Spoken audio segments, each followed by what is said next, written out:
Bonjour tout le monde, bienvenue à ce nouveau webinaire. Ce matin, on va parler offboarding. On a fait une étude récemment avec Chance et on va vous dévoiler une partie des résultats. Ensuite, vous pourrez télécharger l'intégralité des résultats sur MyRHline d'ici jeudi matin.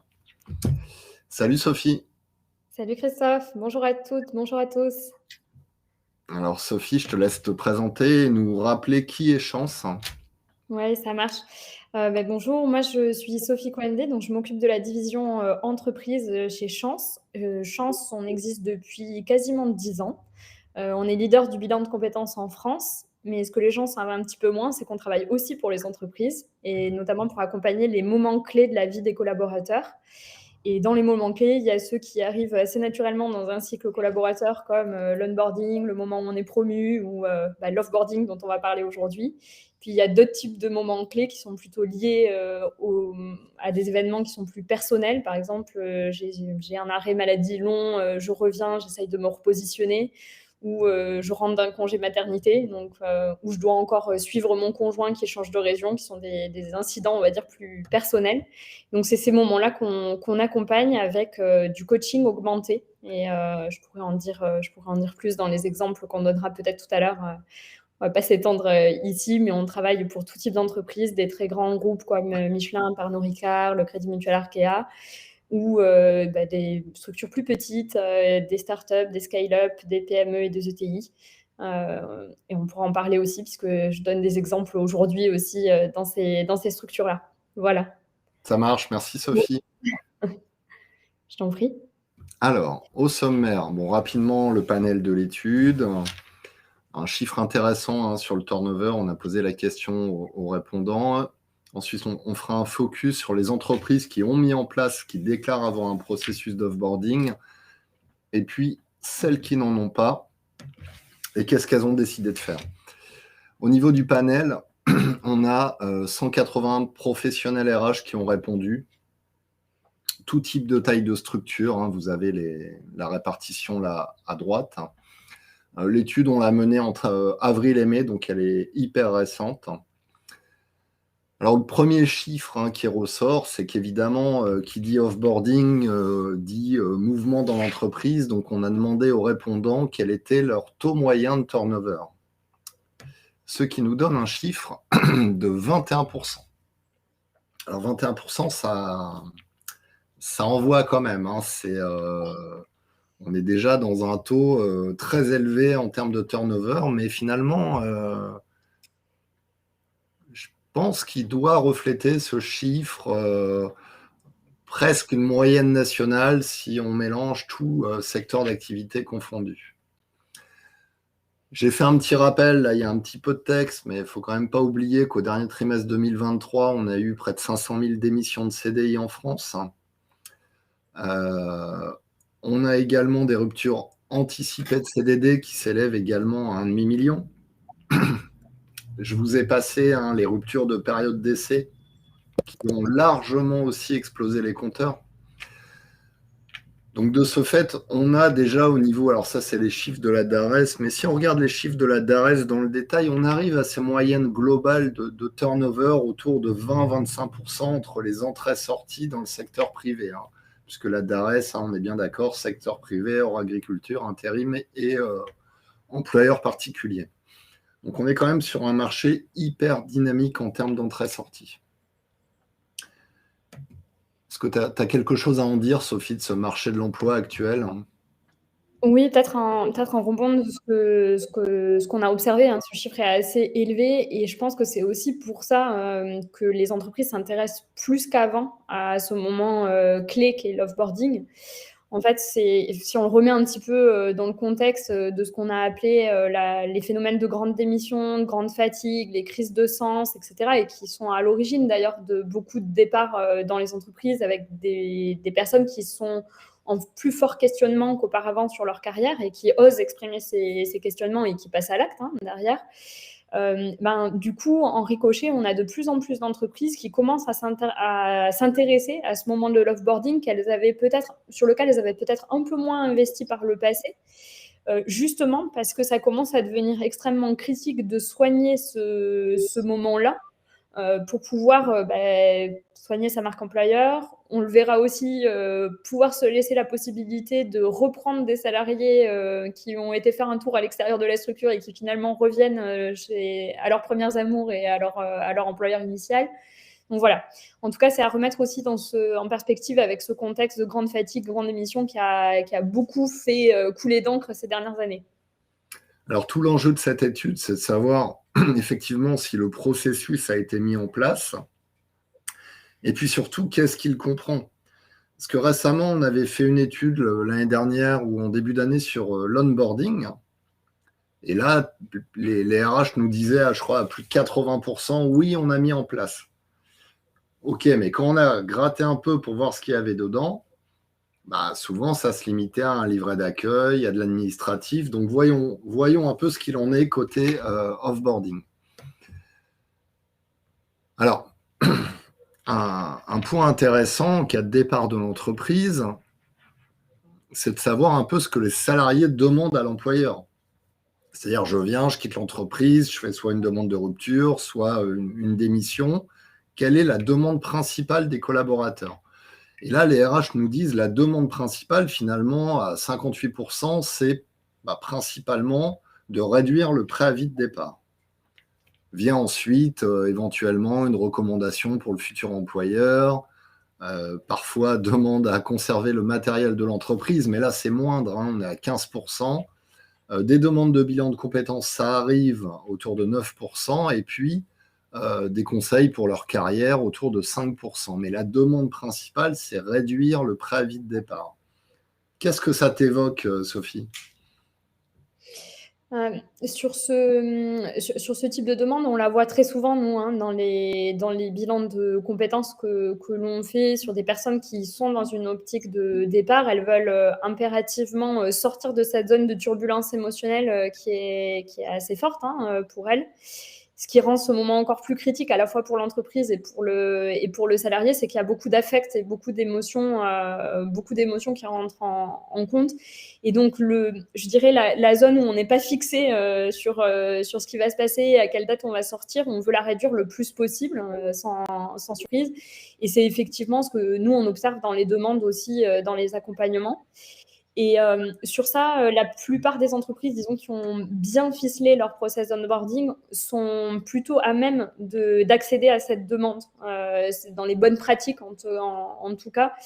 Et celles qui, entre guillemets, n'ont pas cédé sur ce point-là, même si j'aime pas le mot céder, qui est très guerrier, confrontation, et très connoté, entre guillemets, finissent par le regretter, puisqu'on ne retient pas les gens contre leur gré. Et bien souvent, on est stressé en tant qu'employeur par cette période-là, en se demandant est-ce que la passation va être bien faite. On est beaucoup dans une logique de continuité de l'activité, surtout si on n'a pas trouvé de remplaçant, etc. Donc, dans ces cas-là, les employeurs peuvent un peu se crisper sur ce sujet-là. Et finalement, celles qui s'en sortent le mieux, c'est celles qui associent leurs collaborateurs à la recherche de quelqu'un pour les remplacer. Du coup, c'est aussi une manière de reconnaître ce qu'ils ont amené, de les impliquer dans la recherche du prochain et finalement d'aligner les intérêts pour dire ok, je réduis, mais tu m'aides aussi à staffer cette position qu'on va laisser vacante. Voilà. C'est vrai que ça peut être la bonne pratique de demander à la personne d'actionner son réseau pour éventuellement trouver un remplaçant. Exact. Il y a Aurélie qui nous dit « Les collaborateurs qui veulent quitter l'entreprise n'osent pas demander de bilan ou de conseil ni de recommandation. » C'est un peu vrai si on regarde les chiffres. Oui, tout à fait. Et ça, on va en parler dans les pratiques. En fait, dans les bonnes pratiques, dans les employeurs, on va dire, les plus en pointe, ce sont des employeurs qui le proposent proactivement, en fait, qui n'attendent pas qu'on leur demande, mais qui, je dirais, dès le moment où se posent certains questionnements de carrière, disent « Ok, moi, je mets à disposition des outils pour permettre de trancher. Si tu veux rester chez nous, si tu veux partir, et qu'ils le font proactivement, qui n'attendent pas que les collaborateurs leur demandent. On aurait presque pu présenter cette présentation par la définition de l'offboarding, parce qu'elle est floue finalement. Est-ce que c'est le moment où j'exprime pour la première fois le fait que j'ai envie de partir et le moment où je sors effectivement de l'entreprise? Donc cette période, elle peut être très très longue.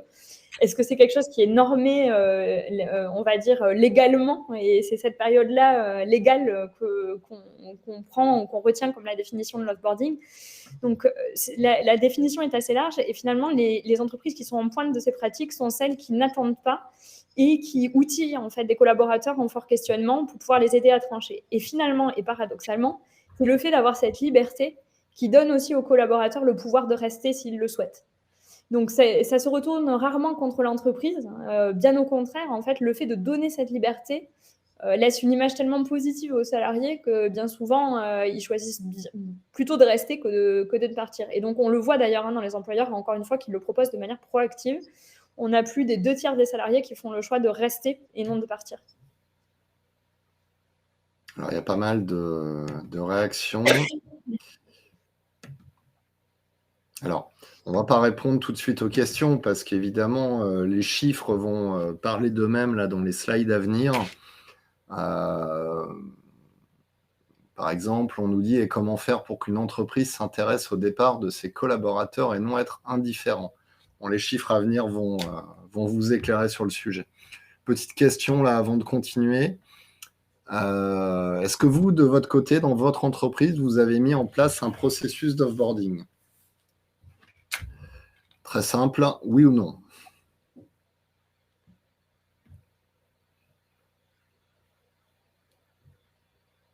Je vous laisse quelques secondes, je vois qu'on est quasiment une centaine en ligne.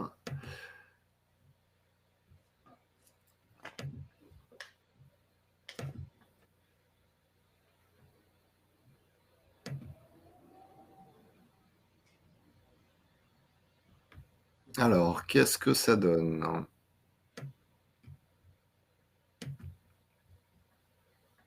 Alors, 23% de oui, 55% de non. Bah, c'est pour ça que vous êtes là. Hein. J'allais dire, vous n'êtes pas là par hasard. Alors, qu'est-ce que ça a donné au niveau de l'étude? 181 répondants, 46% déclarent avoir mis en place un processus d'offboarding. Alors, ce qui est assez marrant, c'est que finalement, c'est les TPE qui ont davantage mis en place le process, les entreprises inférieures à 100 salariés, puis les entreprises entre 100 et 1000, et puis les entreprises de plus de 1000 sont a priori un peu plus à la traîne sur la mise en place du processus. J'ai envie de te demander, Sophie, pourquoi les TPE, PME mettraient en place davantage ce process que les grands groupes? Qu'est-ce qui peut être le facteur qui... On peut se poser Alors, la il y en a, question. en tout cas, je vais essayer de témoigner de ce que nous disent les clients, en tout cas, qui rentrent dans cette catégorie. Déjà, la toute première chose qu'il faut peut-être rappeler, c'est qu'en France, c'est cette partie des entreprises qui recrutent le plus. Donc, à mettre en regard de ça, c'est 7 recrutements sur 10, les PME, ETI, TPE en France. Donc, ce sont donc ceux qui expérimentent le plus aujourd'hui les tensions sur le marché de l'emploi, les difficultés de recrutement. Donc, c'est ceux qui ont le plus à perdre. Ce sont ces entreprises qui ont le plus à perdre de ne pas soigner ce moment-là, de ne pas soigner leur marque employeur et, entre guillemets, qui ont le plus envie d'avoir des salariés qu'on appelle des salariés boomerang. Ceux qui sortent vont faire une expérience ailleurs et peut-être un jour reviendront travailler dans l'entreprise. Donc, c'est quelque part cette frange, on va dire, dans les entreprises qui est la plus concernée, la plus en tension sur la partie recrutement. Donc, ça peut expliquer en partie pourquoi on les trouve plutôt là, ces process offboarding, qu'ailleurs. Deuxième chose, on est dans des équipes plus petites. Donc, forcément, le moindre départ mal goupillé, qui n'a pas été soigné, peut avoir une grosse incidence sur ceux qui restent et quelque part noyauter l'ambiance, occasionner des crispations ou des tensions dans l'équipe, sur des équipes qui sont beaucoup plus petites. Donc, on a un impact, entre guillemets, des départs qui est beaucoup plus fort dans les petites structures. Donc, voilà pourquoi elles le soignent également. C'est ce que disait Aurélie en commentaire, un départ en TPE-PME est plus impactant. Et puis, il y a aussi potentiellement plus de complexité à maintenir l'opérationnalité en cas de départ, puisque dans les TPE, en général, les postes sont rarement doublés ou triplés. Donc, ça pose un problème de continuité opérationnelle. Tout à fait, il y a une criticité opérationnelle qui est très forte, ouais. Aurélie nous dit moyen humain, ratio nombre RH, nombre de collaborateurs. Dans mon précédent groupe, 7 RH pour 2800 collaborateurs, pas de suivi collaborateur. Bon, c'est un autre sujet, mais effectivement. Dont on pourra parler, puisque ça fait aussi partie des choses qu'on a été étudiées sur ce qui bloquait. Alors, on va rentrer dans le détail, on va regarder ce que nous déclarent les entreprises qui indiquent avoir un processus d'offboarding. Alors déjà, qui est concerné par ce processus? C'est la première question qu'on a posée. On va dire qu'en grande majorité, c'est l'ensemble des collaborateurs. Alors, évidemment, hein, les répondants nous ont dit oui, mais l'ensemble des collaborateurs, mais avec des variations, hein, effectivement, en fonction du motif de départ. Évidemment, on ne va pas avoir le même process d'offboarding pour une démission, un licenciement, une rupture conventionnelle. Il y a des ajustements de process. Et finalement, très peu d'entreprises, on va dire à peine 10%, ont personnalisé l'offboarding en fonction de populations particulières.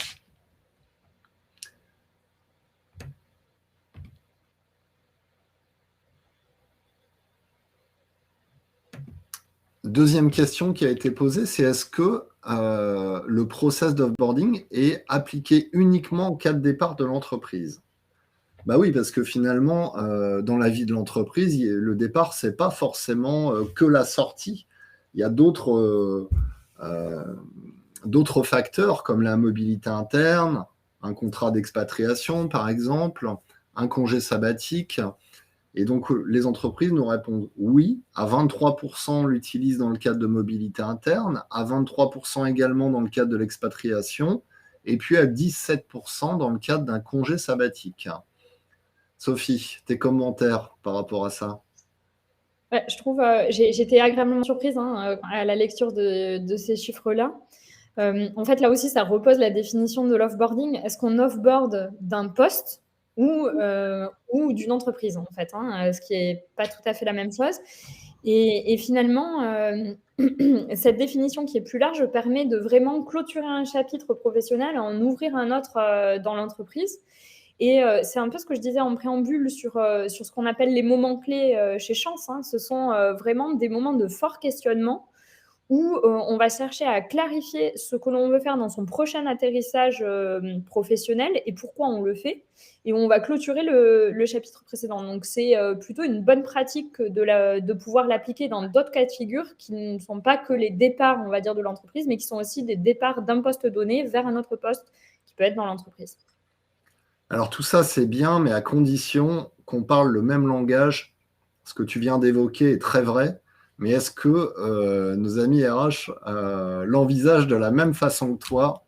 J'en suis un peu moins sûr, puisque là, on va regarder finalement, il y a quoi dans ce process d'offboarding?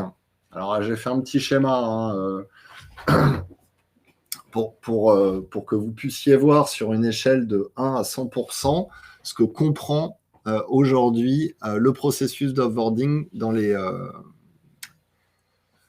ce qui nous a été déclaré dans cette étude. Donc à 100%, évidemment, on va retrouver les formalités administratives, c'est-à-dire le reçu pour solde de tout compte, la désactivation des accès informatiques, en général également la restitution du matériel, puis un peu en dessous à 90%, un entretien de départ avec le service RH, mais a priori qui se limiterait à l'explication, à la remise du solde de tout compte. Vient ensuite bien plus loin l'objectif d'assurer la continuité opérationnelle autour de 70% des répondants. Ensuite, à 60%, on va retrouver un questionnaire aux salariés pour comprendre son état d'esprit dans le cadre de ce processus de départ, un événement type pot de départ, un entretien avec le manager, et puis beaucoup plus loin, un questionnaire de feedback au manager pour seulement 20% des RH, et puis la proposition de réaliser un bilan de compétences ou un coaching carrière pour accompagner le salarié. Là, on est entre 5 et 10% des entreprises. Donc, si on regarde de façon très macro ce que contient aujourd'hui le processus d'offboarding, on est réellement plutôt sur un process très administratif et finalement assez peu accompagnant dans la plupart des cas. Ouais, tout à fait. Et peut-être pour compléter ce que tu dis, c'est quand on interroge les salariés un peu sur cette période, certains l'expriment de manière assez forte en disant j'ai l'impression que mon entreprise est passée en mode robot et s'est mis en mode légal avec moi. Et en fait, bien souvent, le feedback à ce moment-là des salariés, c'est j'ai l'impression que le lien, la communication a été coupée. C'est-à-dire, du jour au lendemain, mon manager s'est mis à se comporter un peu différemment, à me parler de manière hyper procédurière, très timée, etc. Et plus, j'ai pas l'impression d'avoir des échanges chaleureux, etc. J'ai l'impression que je suis déjà dehors, quoi, qu'on commence déjà à me mettre au placard, que j'existe plus, que et donc, ce phénomène-là, il est remonté par beaucoup de salariés, notamment parce que cette période, comme je le disais, est très, on va dire, très forte émotionnellement et affectivement de part et d'autre, à la fois pour un manager qui a géré un départ et un collaborateur qui a essayé le départ. Évidemment, il y a des conditions de départ qui sont différentes et on a tous en tête des départs qui sont bien passés, d'autres un peu moins bien.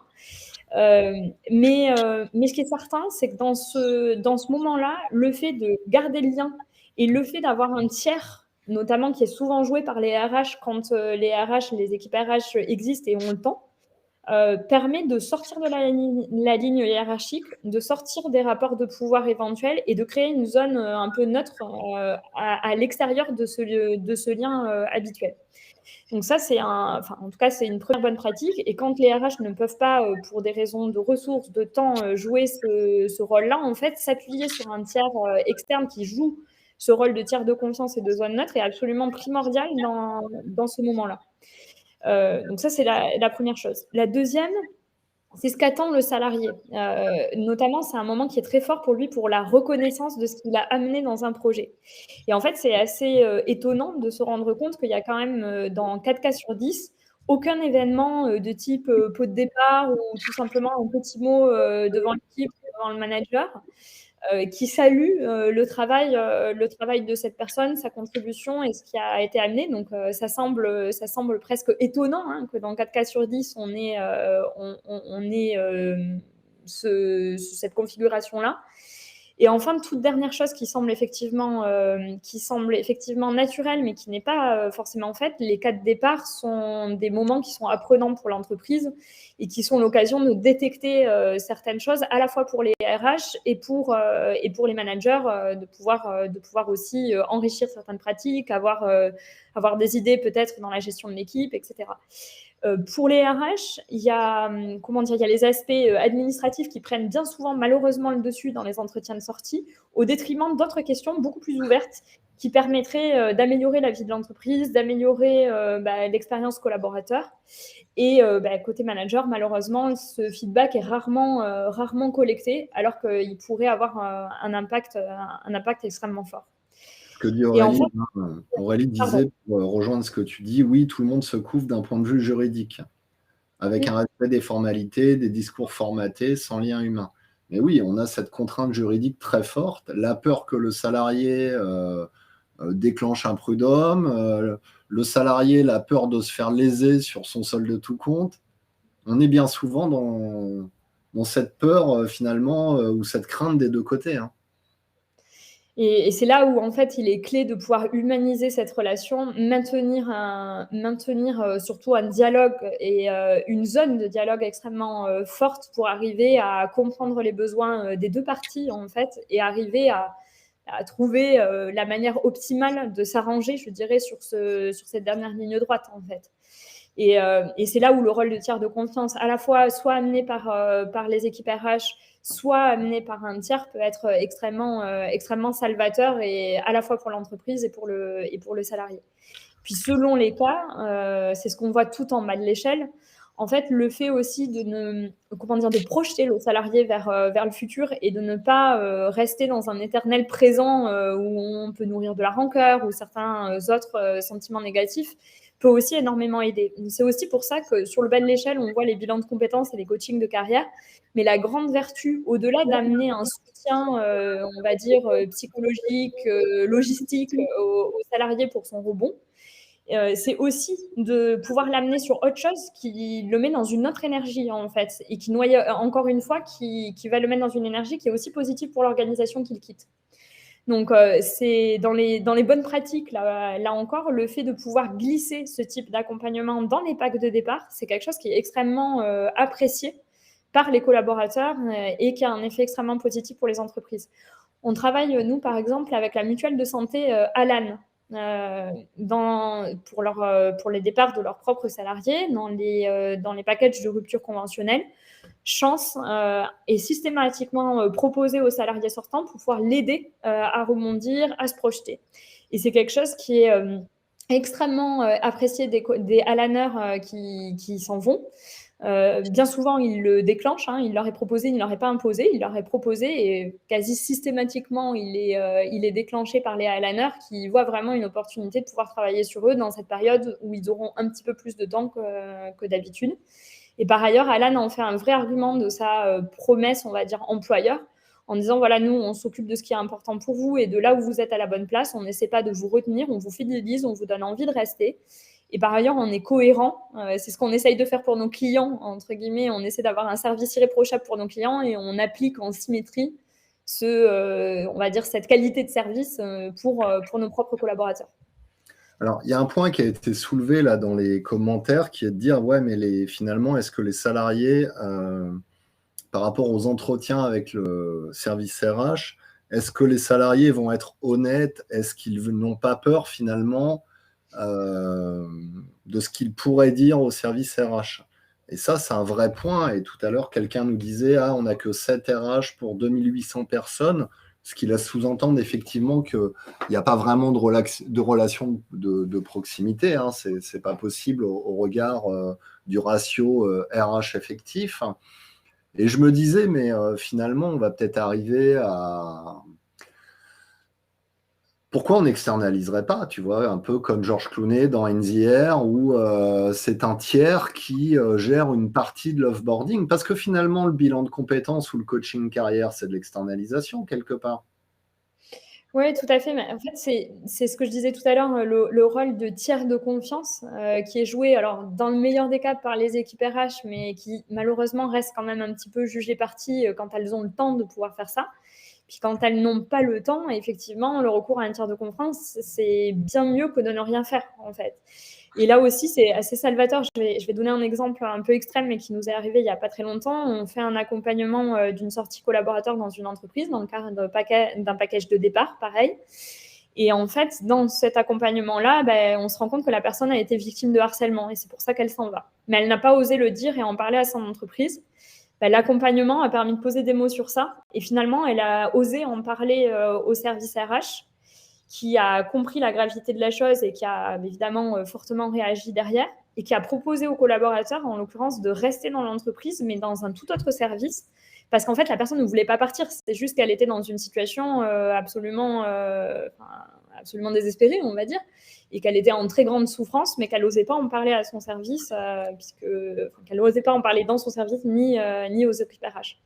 Donc oui, c'est extrêmement important de réserver ces zones neutres et ces zones d'expression et de liberté d'expression en tout cas et de confiance pour les collaborateurs pour pouvoir sortir ce type de cas et les identifier très rapidement, quoi, et surtout pouvoir encourager les collaborateurs à parler.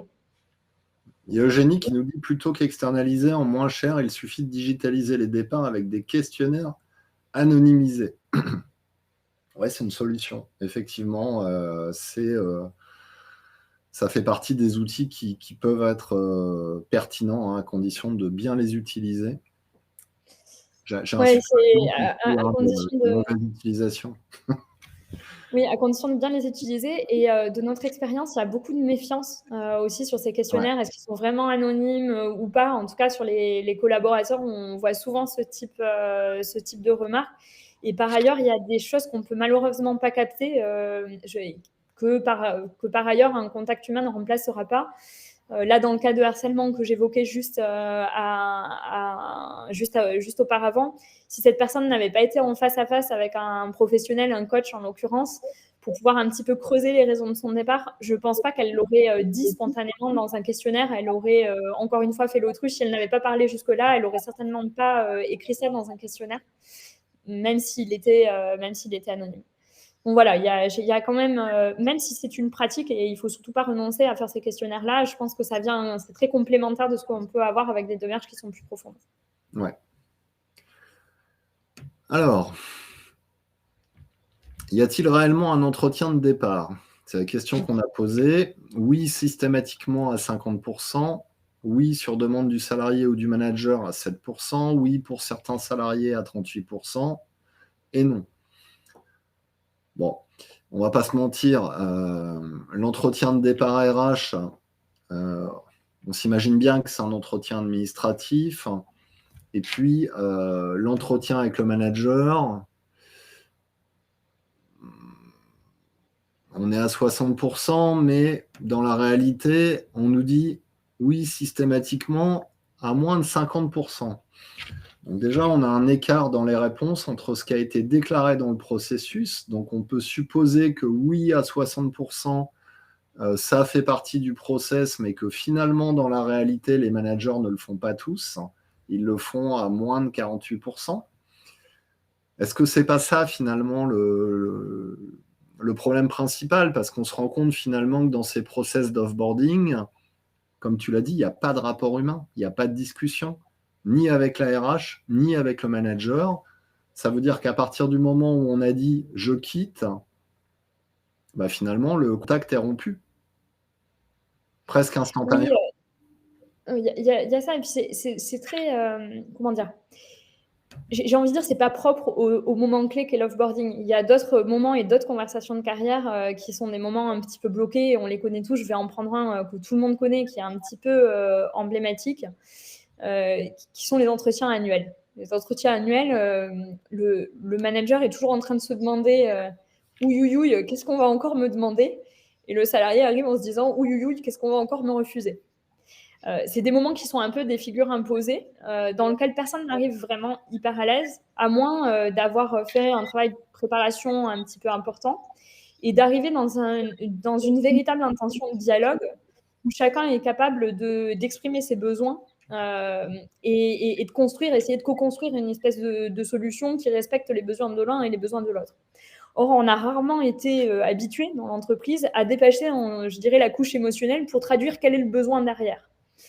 Donc là, je prends l'exercice de l'entretien annuel, mais c'est exactement, si je transpose ça à la conversation qu'on a au moment de la sortie, c'est exactement la même chose.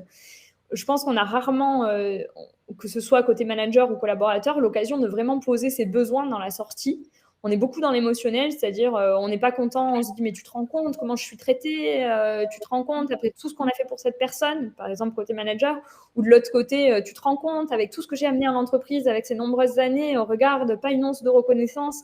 Donc on est beaucoup sur la couche émotionnelle, mais on ne descend pas sur quel est le besoin. En fait, j'aimerais être reconnue pour ce que j'ai amené en tant que collaborateur. Moi, en tant que manager, j'aimerais qu'il y ait une passation aux petits oignons, qu'il n'y ait pas de discontinuité, que ça ne me retombe pas dessus et que je n'ai pas le double de travail au moment de ton départ. Et en fait, le fait de pouvoir arriver à mettre des mots, arriver à traduire, en fait, sortir de la couche émotionnelle et descendre vraiment sur les besoins pour pouvoir arriver à trouver des solutions équilibrées, ça, c'est un exercice qui ne s'improvise pas et qui est vraiment de part et d'autre quelque chose qu'on doit arriver à, pour lequel il faut être aidé et outillé pour pouvoir accoucher vraiment de ces éléments-là. Donc, en tout cas, nous, on s'occupe déjà de bien faire le côté salarié, arriver à bien apaiser en tout cas ce côté-là et bien arriver à lui permettre d'exprimer les besoins dans la sortie. Et en général, on sensibilise les managers pour leur permettre aussi de pouvoir échanger et humaniser encore une fois ce départ-là. Mais déjà, rien qu'en travaillant le côté collaborateur, on a déjà des résultats qui sont intéressants, puisqu'ils arrivent dans des conversations avec une toute autre posture que que simplement l'émotionnel qu'ils peuvent traduire. Ouais, mais tu as quand même répondu à une grande partie du sujet de l'offboarding. Si l'entretien annuel ou trimestriel, peu importe, puisqu'on voit qu'aujourd'hui, la notion d'entretien annuel commence à être fortement décriée. Si cet entretien, donc ce process RH classique, était vraiment mené de façon plus ouverte, proactive des deux côtés, on se poserait peut-être moins de questions au moment du offboarding, parce qu'on aurait déjà résolu 95% des problèmes. C'est-à-dire qu'on aurait pu détecter bien en amont les problématiques éventuellement ou les raisons d'un départ. Mmh. Ouais, tout à fait. Et c'est là où l'offboarding, pour moi, est juste un des moments dans la carrière d'un collaborateur où il se pose des questions. En fait, pouvoir accompagner d'autres moments clés de questionnement, pouvoir outiller, mettre à disposition, arriver à créer une zone où on se parle, en fait, et vraiment où on se parle en toute franchise, pas avec une cosmétique et des figures imposées, et pas attendre ces entretiens annuels, c'est vraiment essentiel, en fait, encore une fois, pour donner envie aux gens de rester, de se poser les bonnes questions, de dire je suis alignée dans ce boulot et c'est vraiment là que j'ai envie d'être et je le fais pas par défaut, en fait. Faute de mieux, quoi. Alors, le top 3 des objectifs poursuivis à travers le process d'offboarding. Alors, on nous dit à 100%, top numéro 1, recueillir des retours d'expérience du salarié qui nous quitte. Deuxième point, enrichir la marque employeur et avoir une stratégie différenciante. Et puis, enfin, préserver une relation positive avec les anciens employés. Sauf qu'en fait, entre ce qu'on nous dit et ce qu'on a vu ici, recueillir les retours d'expérience du salarié qui nous quitte, finalement, on ne le fait pas réellement. Donc on a quand même un assez fort décalage entre les objectifs poursuivis et la réalité de ce qui est déclaré dans les processus. On a parlé tout à l'heure... Ah non, c'est après. J'ai un slide d'avance. Le contact est-il rompu après le départ ? Est-ce que l'entreprise conserve des relations avec les salariés qui quittent l'entreprise ? Alors, 8% nous disent oui, dans tous les cas, on conserve des relations avec les anciens salariés. 77% nous disent parfois. Et puis, évidemment, 58% nous disent oui, on conserve des relations en vue de constituer un vivier de candidats. Ouais, c'est intéressant, ça me fait penser quand on a vu ces chiffres-là, ça m'a rappelé un livre que j'ai lu il y a des années qui s'appelle «L'Alliance» de Reid Hoffman, qui est le cofondateur de LinkedIn. D'ailleurs, un bouquin que je vous conseille chaleureusement de lire, qui parle finalement de la relation employeur-employé, et qui dit en fait, c'est pas parce que notre lien contractuel s'arrête que la relation ne perdure pas, en fait. C'est toute la différence entre le lien et la relation. Et donc, cette relation devient, dans certains cas, une relation d'alumni et puis d'ambassadeur, éventuellement. Si je reprends, par exemple, une entreprise comme Alan, dont je parlais tout à l'heure, les Alaneurs, ils restent Alaneurs même une fois qu'ils ont quitté Alan. On en parle, par exemple, parce qu'ils essaiment, ils montent d'autres entreprises, etc. Et il y a presque une fierté à être passé par là et à dire qu'on est passé par là, qu'on est quelque part encore ambassadeur, même au-delà de son départ de l'entreprise. Et c'est tout ce que ce chiffre, entre guillemets, m'évoque quand je le vois là. C'est cette vision-là, elle est encore un peu trop peu répandue. Et pourtant, elle serait éminemment intéressante pour la plupart des entreprises, notamment dans le contexte qu'on connaît aujourd'hui sur le marché de l'emploi, qui est un contexte de tension hyper forte, de difficultés de recrutement qui sont accrues.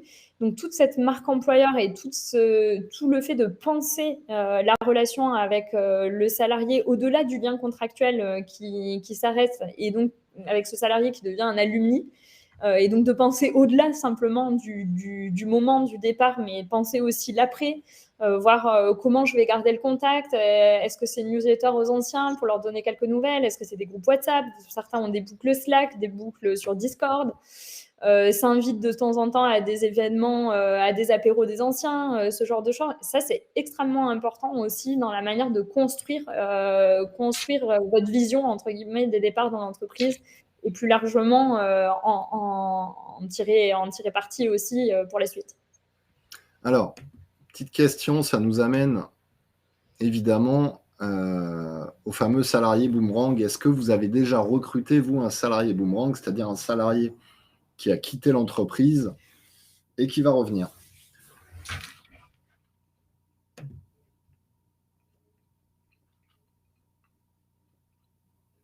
Et Jean-Marc qui nous dit, lorsque je suis parti de chez Vinci, pendant les 2-3 années qui ont suivi, je revenais voir régulièrement mes anciens collègues. Et Claire nous dit, comment pouvons-nous arriver à garder ce lien et ce sentiment de fierté du collab, d'avoir travaillé chez nous quand le collab est sorti pour faute? Alors, effectivement, Claire, Ouais, c'est un cas extrême. ça va être compliqué. Mais je pense même qu'un salarié sorti pour faute d'une boîte qui a une forte culture, lui, le mettra en avant dans son futur recrutement. Alors, qu'est-ce que ça donne? Vous êtes nombreux. 38% à dire oui, 23% à dire non.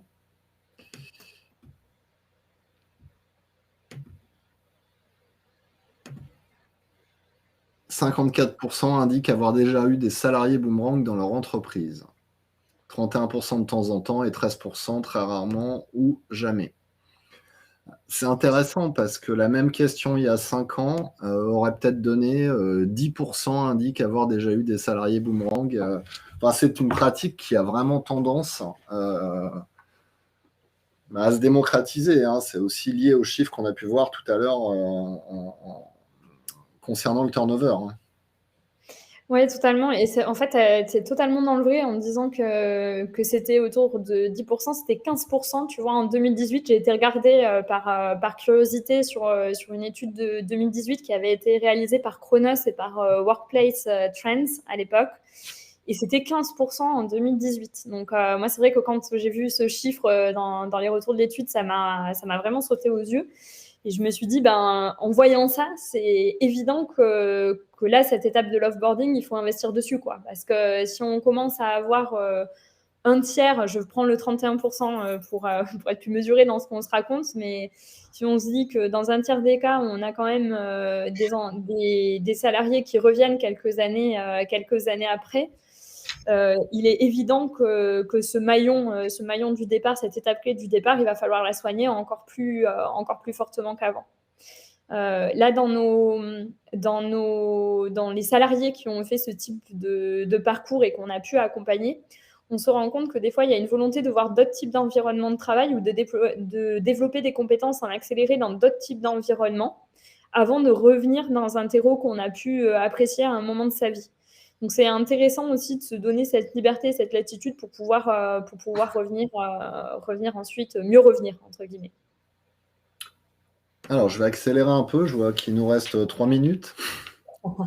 On est bavard, décidément. Ouais. Alors, bon, on a demandé quel était le niveau de satisfaction du processus. Donc là, les RH se sont auto-notés. Donc, ils estiment, ils se donnent une note de pas tout à fait 6 sur 10 sur le process et presque à 7 sur 10 sur le ressenti des salariés.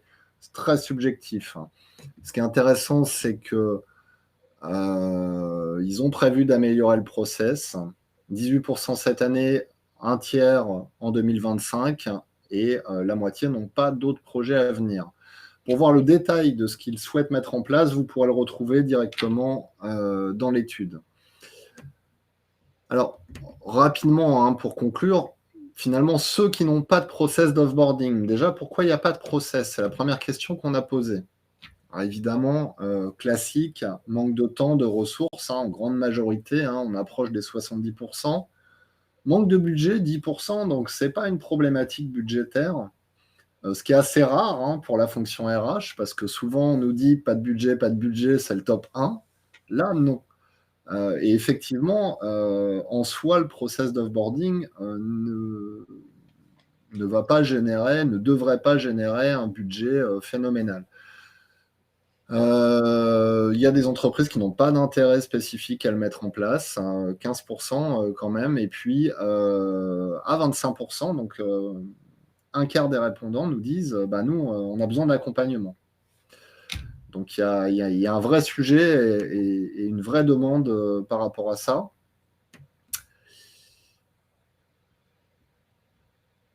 Et alors, ce qui est intéressant, c'est que pour celles et ceux qui ne l'ont pas mis en place, il y a 44% qui souhaitent le mettre en place dès 2024.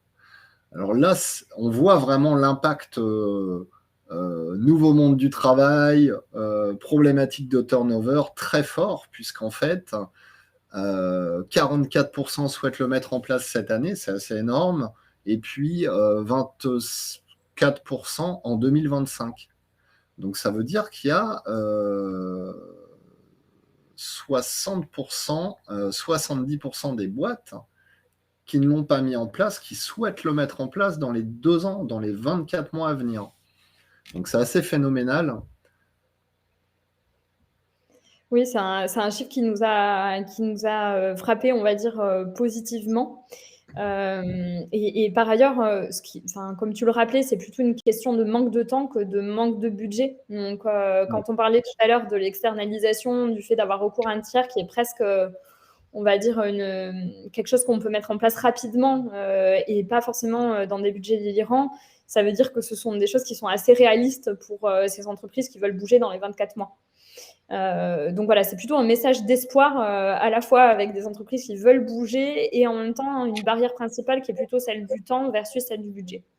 Et puis rapide à mettre en place. Tout à fait, très rapide à mettre en place, très rapide à déployer et avec j'ai envie de dire, c'est faible effort, fort impact dans les matrices de décision.